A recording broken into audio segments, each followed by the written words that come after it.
Welcome to the channel. This is Oblivion, and in today's video I theorycraft re-refines for characters voted on by the community. If you would like to vote for the characters who will be in the next video, there will be a link to the poll in the description down below, or head over to my community page. Okay, now let's see if I can give these Gen 1 units some new power. Okay, let's start off with the Queen of Valencia herself, Celica. Celica's original weapon refine was actually quite good at the time, and is still quite powerful now, pretty much just because it gives a lot of stats. But that's all it does. It's not very unique, doesn't have any interesting or cool effects, though it can pack quite the punch. So for Celica's new refine, I didn't want to focus on the stats as much, but instead focus on giving her a unique effect that could give her the power she needs while also being true to Celica. So let's start with the new effect. Grants attack plus 3. Grants attack and speed plus 5 during combat. If unit attacked, it deals 5 damage to unit. Whenever unit takes damage outside of combat, grants special cooldown count -1. So I wanted to make Ragnarok similar to other PRF weapons nowadays by giving it the flat attack stat, but at the same time she just has attack and speed plus 5 during combat all the time. It's very unusual and it makes it so that it's pretty much no condition at all. Unlike other weapons who have like HP conditions or like faux HP conditions or like having to initiate combat or something like that. But I didn't want to nerf the weapon in any way, so I left it as it was.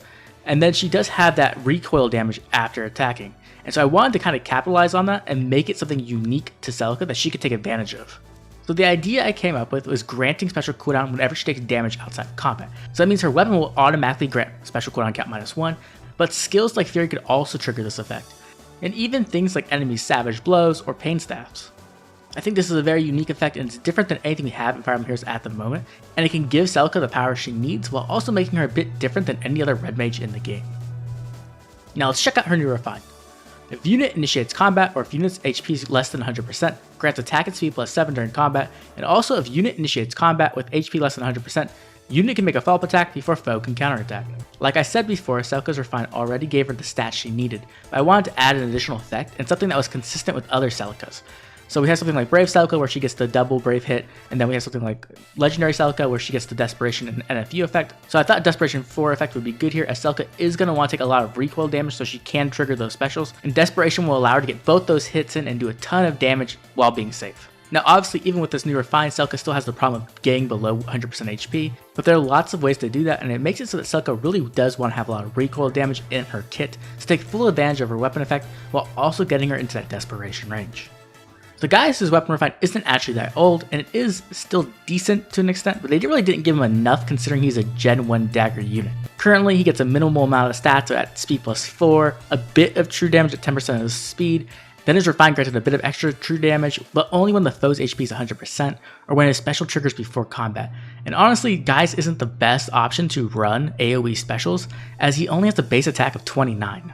So when it came to his new refine, I wanted to update the stats a bit, give him a bit more power, and remove some of those really strict conditions that kept him from performing well. So let's go ahead and check out his new effect. Grant speed plus 3. If unit initiates combat, grants attack and speed plus 6, and deals damage equal 15% of unit speed during combat. Dagger 7. So this isn't much of a change. We granted him that base speed plus 3, while also giving him some more attack in his weapon and a bit more speed. And we also updated the true damage from 10% to 15% so that he can pack more of a punch. But overall, this isn't a drastic change by any means, but it does give Gaius the power he needs to actually kill an enemy. Now let's see what adjustments I made to his new refine to make it a little bit more consistent. At start of combat, if foe's HP is greater than 50%, grants attack and speed plus 5 and deals plus 7 damage. When a special triggers, deals plus 10 damage and grants special cooldown count -2 after combat. So this new refine is going to give Gaius the power he really needs to destroy some enemies. It's going to give him those additional stats he desperately needs, give him a bit more true damage, and also make the conditions much more easy to hit. Instead of having to have the foe at 100% HP, it's only above 50% HP, and instead of having it so that he only gets the Wodow effect when he's using an AoE special or a special that triggers before combat, it's now whenever any special triggers. And also he gets a special spiral effect, so he can constantly spam out those powerful specials like Glimmer or Ruptured Sky.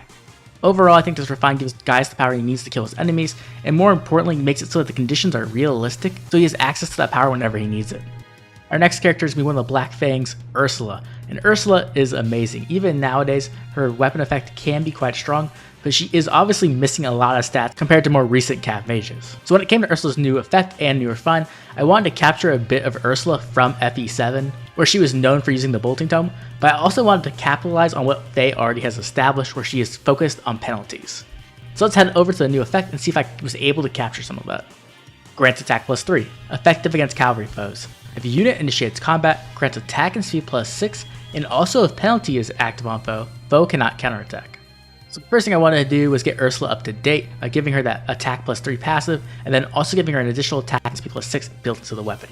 This is going to help Ursula with her stats a ton, as she does have an abysmally low 29 attack, which is mostly unheard of nowadays, other than one unit I can think of. The other effect I added to the weapon was to kind of simulate bolting in the game. Now obviously in FE7, bolting is much more powerful and much more cool, as it can literally hit enemies from across the screen, but we can't really do that in FE as of now, and so what I wanted to do was put like a fire sweep effect on it, but I didn't want to make it unconditional. So instead I put a penalty condition on it, so as long as that opponent has a penalty on them, she's going to be able to smack them really hard, and they're not going to be able to counterattack unless they have something like Null C, or a way to cancel out their penalties. I think this does a decent job of capturing what bolting does in FE7, but at the same time playing on those penalties she has in Fire Emblem Heroes. Now let's check out her new refine where I really double down on the penalty side. At start of turn, inflict speed and resistance -7 on foes within 3 columns and 3 rows centered on unit through their next actions. Grants bonus to unit's attack, equal total penalties on foe during combat. One of the biggest problems Ursula has right now is getting penalties on the foe. She's essentially reliant on other units or running a menace skill and being within range to actually have it activate. With that in mind, I gave her a 3 column and 3 row debuff effect, which essentially gives her the stats she needs most, speed and resistance -7, that's going to allow her to get the doubles in and also deal more damage. And with a secondary effect in her weapon, the domination effect, it's also going to give her 14 true damage at the very least. With this new refine and new effect, Ursula can become a very powerful blue cav mage who can not only dish out a ton of damage, but also safely. This gives Ursula a unique niche amongst blue mage cavs. It can also make her a powerhouse unit in teams that rely or spread debuffs. Our last character is going to be the Lord of Smash himself, Roy. And unfortunately, Roy has not been treated the best in Fire Emblem Heroes. His base form came out in Gen 1, and he got a decent refine, but it wasn't much, and then Brave Roy had his weapon stolen by his dad, but we did just get Harmonic Roy, so it does seem like he's on the upturn.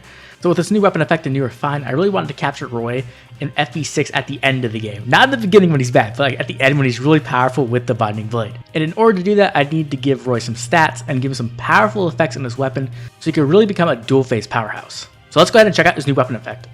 Accelerate special cooldown -1. Effective against dragon foes. If unit's HP is greater than 25% or foe initiates combat, grants attack, speed, defense, and resistance +4, and grants special cooldown charge +1 to unit, and inflicts special cooldown charge -1 on foe per attack. This new weapon effect makes Roy into a powerful dual phase unit. It gives him the base special cooldown as well as granting him stats he desperately needs, but more importantly, it allows him to get special cooldown per hit and also inflict guard on the opponent, essentially giving him a special fighter effect. This will allow Roy to spam high cooldown specials such as Luna or Bonfire, or you can even go for something like Ether to get that extra healing. Now let's check out his new refine where I try to capture some of the Binding Blade from FE6 while also making Roy a bit more powerful. If unit's HP is greater than 25% or foe initiates combat, grants attack, speed, defense, and resistance +4 during combat, and unit makes a guaranteed follow-up attack. If unit deals damage to foe during combat, restores 7 HP to unit. So what this does is it gives Roy some more stats he needs, and it also gives him a guaranteed follow-up attack in both phases as long as he's above 25% HP. This is going to allow Roy to get off those doubles he's desperately going to need to destroy foes, and at the same time it's going to give him 7 healing per hit, meaning that's going to be very difficult to actually break through Roy, as he has a guard effect which can keep foes from spamming their specials, and then he's also going to have the healing to keep his health up high. When you combine Roy's new weapon effect and new refine, it makes him into quite the powerful dual phaser who can really destroy enemies and at the same time be difficult to take down. When it came to inspiration for the healing effect, I looked to Binding Blade in FE6, where it could be used as a vulnerary-esque effect by healing for 30 HP. Overall, I think this new weapon refine and new effect gives Roy the power he needs and makes him into quite the powerful red sword unit, while also leaving him a unique niche that other sword units do not have, which is quite the feat when you consider just how many red sword units are in the game. So what do you think of my refines? Was I able to capture the character's personality? Was I able to give them a unique niche in the meta? I'd love to hear your opinions, so make sure to drop a comment down below and let me know which one was your favorite. If you enjoyed the video, please drop a like and subscribe. It helps the channel grow and keeps the content coming out. This has been Oblivion, and I'll catch you all later with more Fire Emblem Heroes.